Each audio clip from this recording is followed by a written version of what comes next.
Okay, so hi, I'm Manav Upadhyay and I study in 12th standard and I am from Vadodara.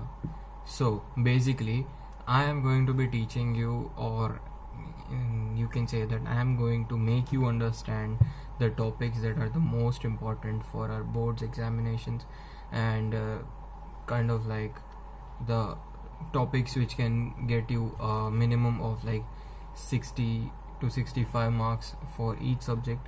So if you have any kind of a doubt or any kind of a query, you can just comment down below, or I'll give the link down in the description for my Instagram account, so you can DM me there too. So I'll be uploading one or two video every day, so please like, share and subscribe. And today we'll be starting with the first chapter of our chemistry syllabus, that is the solid state. So let's get started. Okay, so solids. Solid is one of the three main states of matter, and there are kind of like two types of solids. The first one being crystalline solids and the other being amorphous solids. So first of all, let's see the difference between the crystalline solids and the amorphous solids. This is the crystalline and this one's the amorphous solids. They have a difference in properties. First, the property is shape, and crystalline solids have definite characteristic geometrical shape, like they will be having some kind of a characteristic shape in which they perfectly like symmetric or something like that pattern can be observed in a crystalline solid. But amorphous solids are completely irregular shape. Melting point of crystalline solids is kind of like perfectly sharp and characteristic, like at this point they will melt, but at this point they won't. But amorphous solids aren't like this. They gradually soften over a wide range of temperatures. For example, like at 100 degrees Celsius they are not melting, but they start liquidifying. So at some point they will gradually start melting. But in the crystalline solids they will just abruptly start melting, at which that point the temperature is known as the melting point. Third, the cleavage property. Crystalline solids give smooth and regular cleavage surfaces, while amorphous solids will give irregular surfaces on cleavage. So now basically, what is cleavage? So cleavage is seen when a solid matter, for example, like this pen is a solid and this pen is a knife. So it is a sharp edged knife, so I can cut this solid easily. So I cut this solid with the knife and I'll be getting two surfaces, right? So both the surfaces will be having smooth and regular surfaces, while in amorphous solids the surfaces will be irregular. That's simple, right? So let's move ahead. Heat of fusion, the next property. Crystalline solids have a definite characteristic enthalpy of fusion, whereas like always amorphous solids have nothing or no definite fusion enthalpy. Next property is anisotropy. Okay, so crystalline solids are anisotropic in nature, while the amorphous solids are isotropic in nature. So basically, water is anisotropic. So suppose we have 4 atoms of a crystalline solid. Now if we find the characteristics or the properties along this line and find the characteristic or properties among this line, they will both be different because their geometries are different, right? So this characteristic is known as anisotropic nature. While in isotropic, if we cut in like this, in any way, the properties would be the same for all sides. So it is known as isotropic nature. Now property is nature.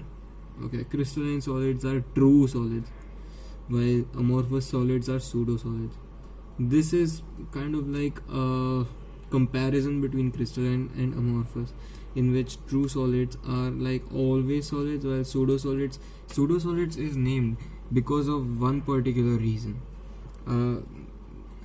Amorphous solids behave like super cooled liquids. For example, like the quartz glass used in windows in previous times. What happened was that after some time, after a long period of time, the width of the bottom part of the window started to increase, which had only one meaning, that the top portion of the window started melting down and got collected at the bottom of the window, right? So this isn't possible in solids, right? So amorphous solids have to be some sort of liquid, so they were known as pseudo solids or false solids. Also, the next property, order in arrangement of constituent particles. So crystalline solids have a long range order, while amorphous solids have only short range order. Okay, so we have completed this one topic, but for your information, this question can be asked for only 2 to 3 marks, which means that for 2 marks, if it is asked, you have to write any 4 points, and if it is asked for 3 marks, you have to write 6 points. So maybe you can find out the most easier ones for yourself and learn accordingly.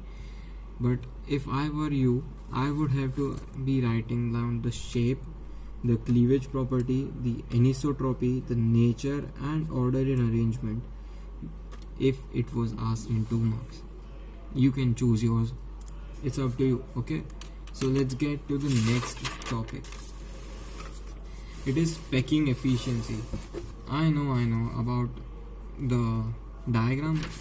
I can be more specific with the diagrams in the circle portion. So packing efficiency is the percentage of the total space filled with the particles or filled by the particles.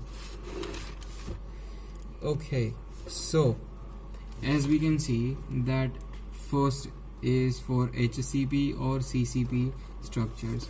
In these structures, we can say that the basic unit cell has all 8 corners of the unit cell filled up with one atom, and all the face centers, this and all of it are filled with one atom. Okay, so consider this triangle A, B and C, triangle ABC, and here we can say that the radius of the atom is R while the side length is A. Okay, so in triangle ABC, by Pythagoras theorem, we can say that AB square plus BC square is equals to AC square, right? So AB square is A square, BC square is A square, and AC square is 16R square, because it is R plus 2R plus R, the 4R whole square is 16R square, right? Okay, so 2A square is equals to 16R square, which implies that A is given by A equals to 2 root 2R. Okay, so next we have to find out the total number of the atoms in this unit cell, which is given by 8 atoms at each corner. Their contribution is 1 by 8 because they will be shared by 8 different electrons, 8 different unit cells, sorry for the mistake, and all the atoms at the face centers have a contribution of 1 by 2. So 6 into 1 by 2 is 3, and 8 into 1 by 8 is 1. So 3 plus 1 gives us 4. So Z will be equal to 4. And now the volume of one atom is equals to 4 by 3 pi r cube. Volume of a unit cell is given by A cube, and while the number of atoms Z is equals to 4. Now the packing efficiency is given by Z into the volume of one atom upon the volume of unit cell, right? Like we can see that in here, and multiplied by 100%. Okay, so Z is 4, volume of one atom is 4 by 3 pi r cube, and volume of the unit cell is A cube. So on calculating, we get that the packing efficiency for HCP or CCP lattice is 74% approximately. So it is the most efficient packing, right? Okay, so once again we can say that for HCP structures, the side length is equals to 2 root 2 r, volume of one atom is equals to 4 by 3 pi r cube, volume of unit cell is a cube, and packing efficiency is z into volume of one atom upon volume of unit cell, where z is given by 8 into 1 by 8 plus 6 into 1 by 2 is equals to 4 into 100. So packing efficiency will be equivalent to 74%, hence it will be the most efficient, right? So let's move on to the next. For the BCC structures, in BCC structures there is one atom at the center and 8 atoms at the each corners of a unit cell. You can see that this atom is at the center of the unit cell, okay, and so now we shall assume for the triangle BD and C, we can say that a square plus a square will give me 2a square, so BC square will be 2a square. And now in triangle ABC, we can say that a square plus 2a square will give me 16a square, because this is 4r, right? So 16r square, it will be equal to 3a square. So a is given by 4 upon root 3r. Also, number of atoms, that is the total number of atoms, will be given by 8 into 1 by 8, that is their contribution, plus 1 at the center, whose contribution will be completely for this unit cell only, because it is at the center, right? So its contribution is 1, and 1 into 1 is 1, so 1 plus 1 will be giving us 2. So Z value for BCC is 2. Okay, so volume of an atom is 4 by 3 pi r cube, volume of the unit cell will be 4 by a cube, and the number of atoms Z is equal to 2. So the packing efficiency is equals to Z into the volume of one atom upon the volume of unit cell into 100. So on calculating, we get that it will be nearly 68%, which is of course and obviously less than the HCP or the CCP structures. Okay, so in the same way you can now find out the packing efficiency for cubic lattice, right? Because it doesn't have any kind of atom in the center or at the face centers or etc. It just has atoms, 8 atoms at each corner. So that's a simple, right? I guess let me give you an overview. In cubic lattice there will be one atom here and one atom here, so A will be equal to 2r, right? That's easy.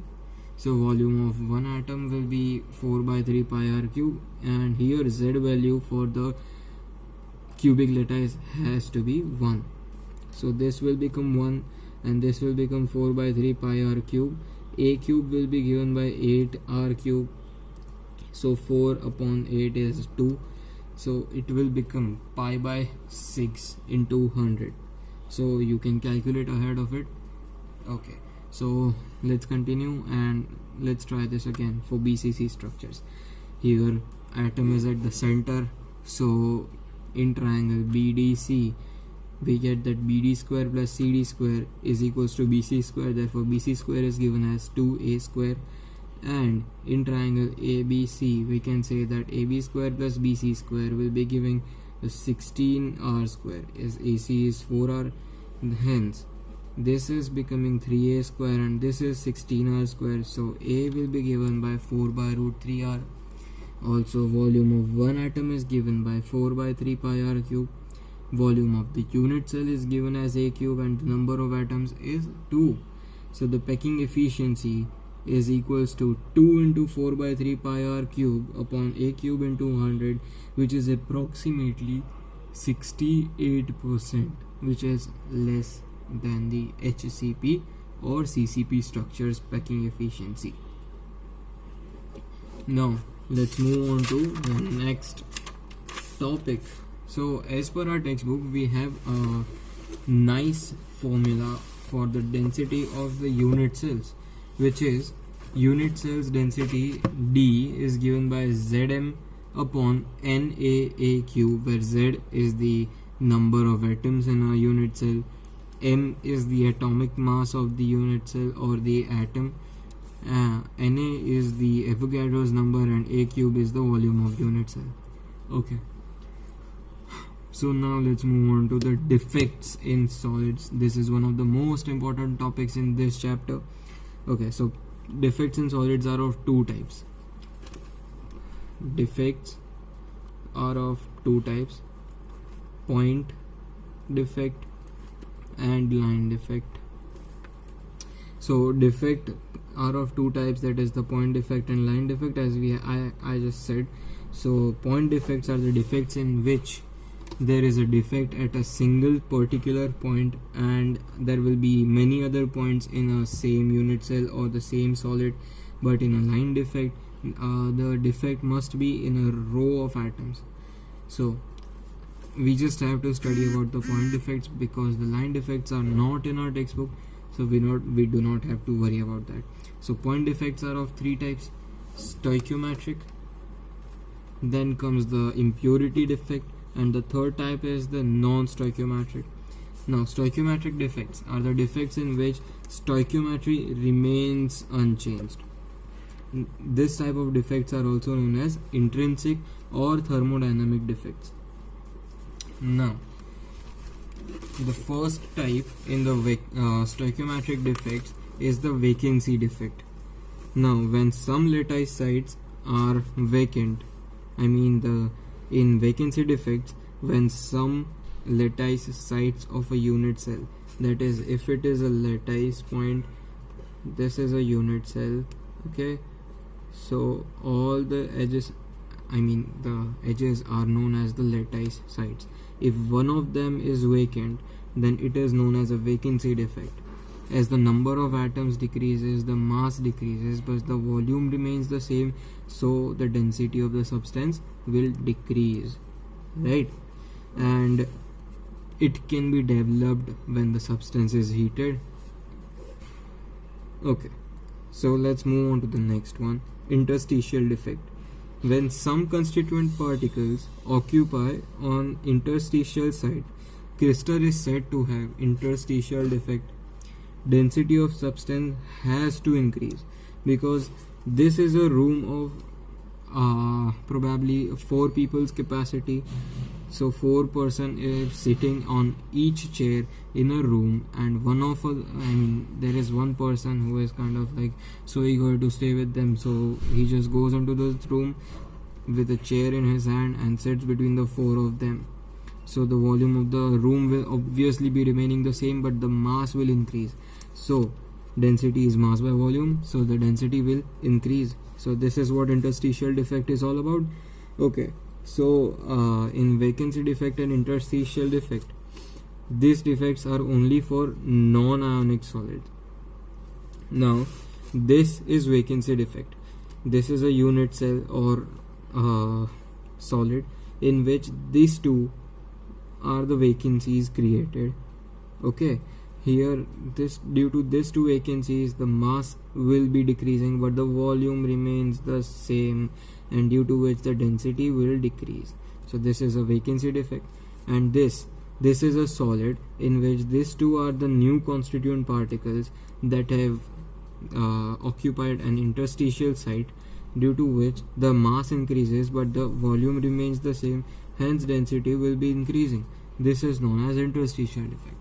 Yes, so that's easy. Let's move on to the next topic. Okay, so as we know that vacancy defect and interstitial defects are only for non-ionic solids, let's move on to the defects in ionic solids. So first is the Frenkel defect. It is shown by ionic solids in which there is a large difference in size, right? Large difference. So the smaller ion gets dislocated from its original site to a new interstitial site. Most commonly or most probably the smaller ion has to be the cation, right? Because it is cation is formed when a proton is donated, due to which positive charge is created, or electron is donated, due to which a positive ion is created, and hence the amount of the positive charge at the center will increase, due to which electric field or electric force acting on the electrons will be increasing, and hence the radius will decrease, so its size is always smaller. So the smaller ion gets dislocated from its original site to a new interstitial site in the same solid. Okay, here there is no change in the density, and when this gets dislocated from its original site, there is a vacancy created at its original position, while an interstitial defect is created at the new position. So it is also known as a dislocation defect. Here electron neutrality is always maintained. Now Frankel defect can be seen in AgBr, zinc sulfide, AgI and AgCl. Next comes the Schottky defect.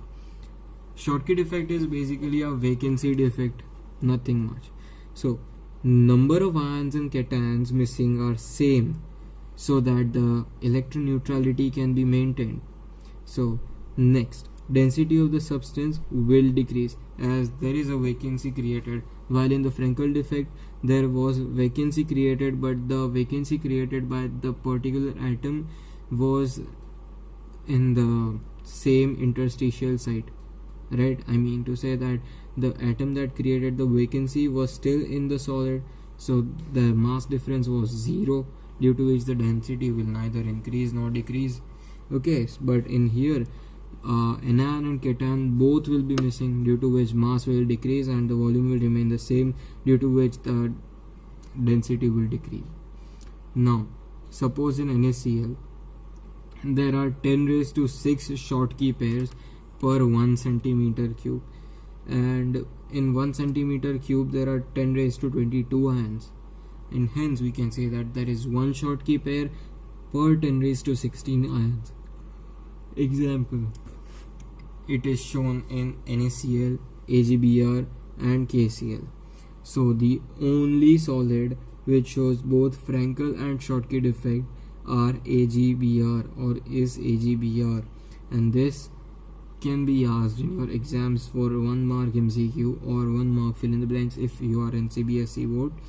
So this is what Frankel defect looks like. So a proton was sitting here, which created a vacancy defect when it dislocated to here, and an interstitial defect to its new position. Hence there is no change in the electron neutrality and neither in the mass changes, and due to which no density change.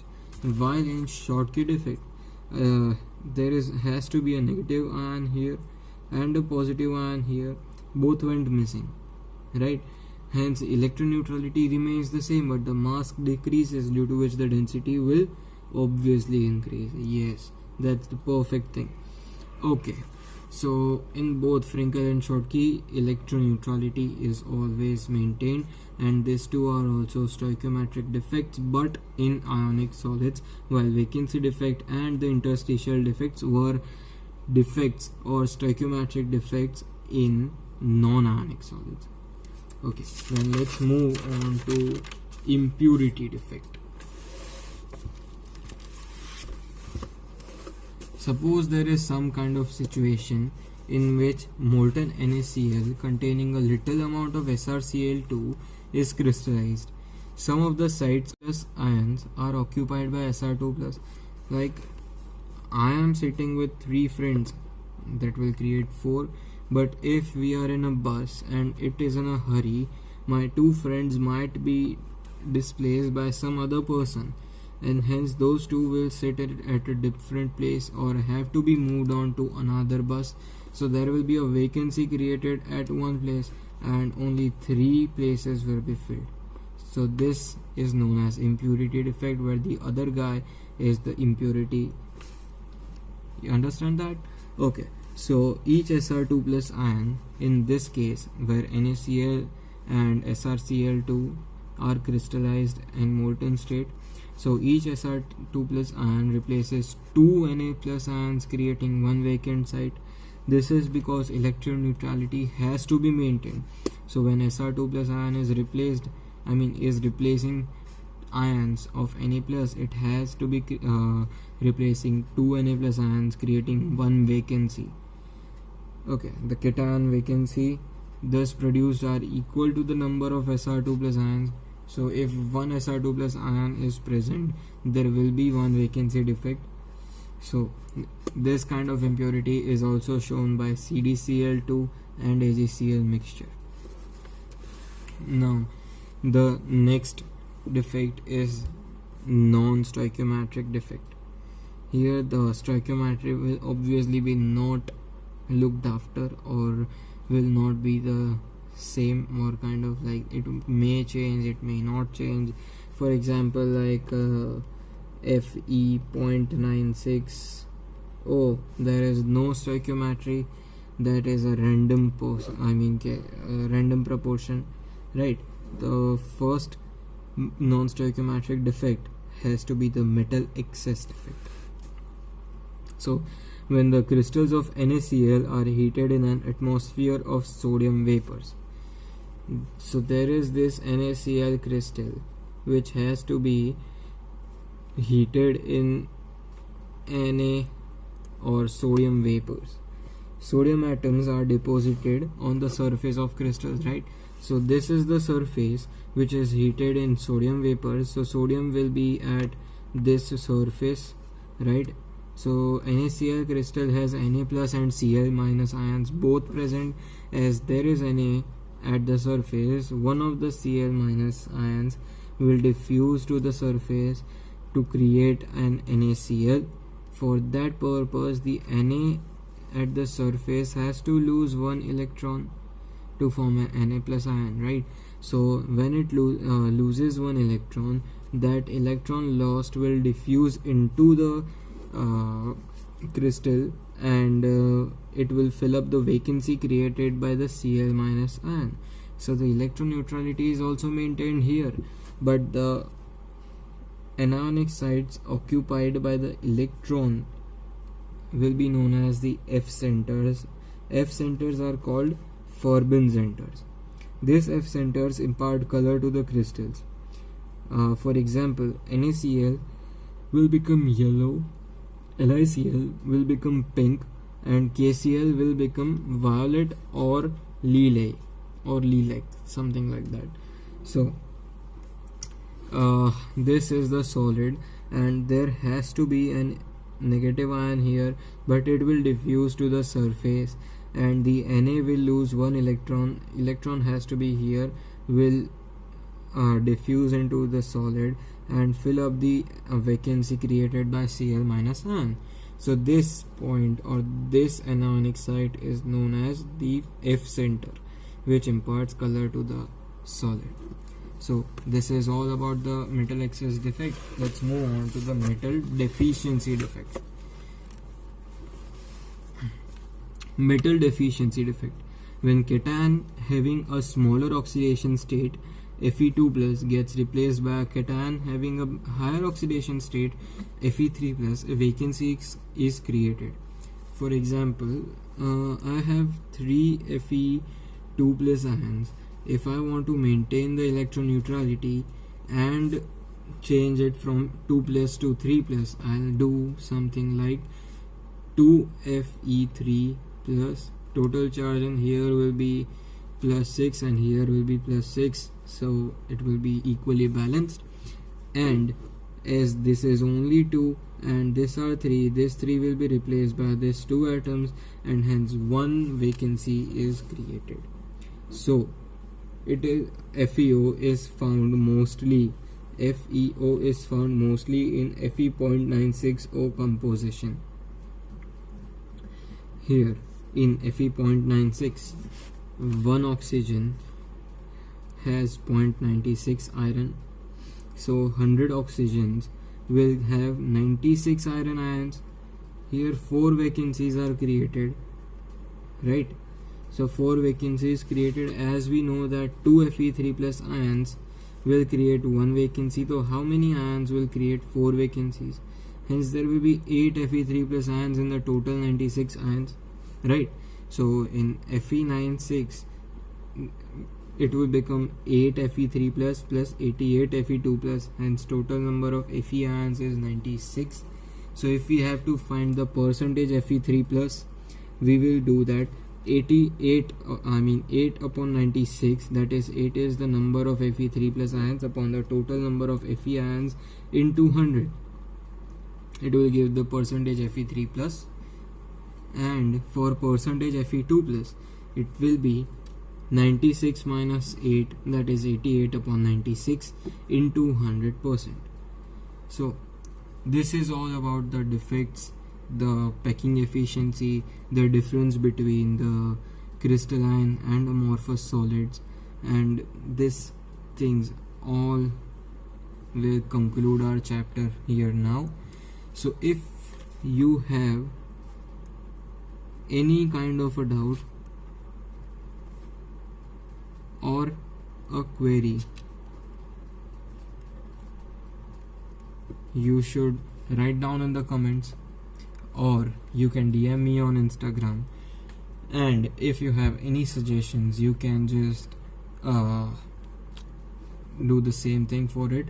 And please make sure to like, share and subscribe, and please show your love towards me. And maybe if any of your friends or your classmates have any kind of a trouble in chemistry, maths or physics, I am there for, or I am here for their help.